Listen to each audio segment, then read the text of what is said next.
Всем привет! Хотелось бы внести ясность по поводу того способа, как я определяю стучащий мотор.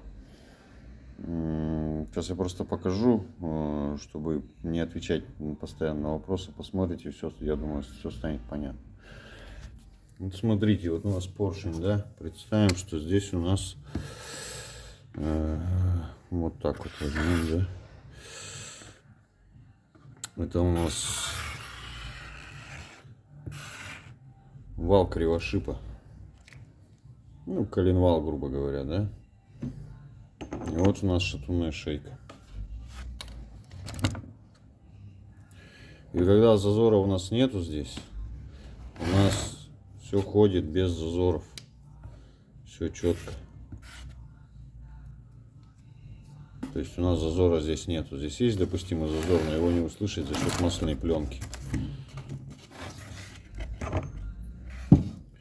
Как только у нас образуется зазор, да, шейка изношена, то есть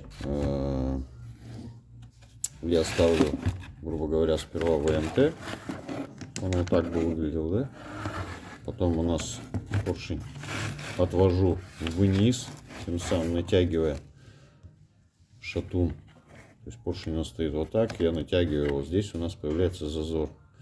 И потом, когда я либо толкаю, либо дую воздухом, у нас происходит вот что.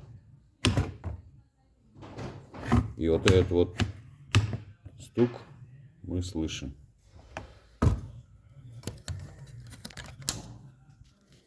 Вот так вот я определяю. То есть, я думаю, наглядно.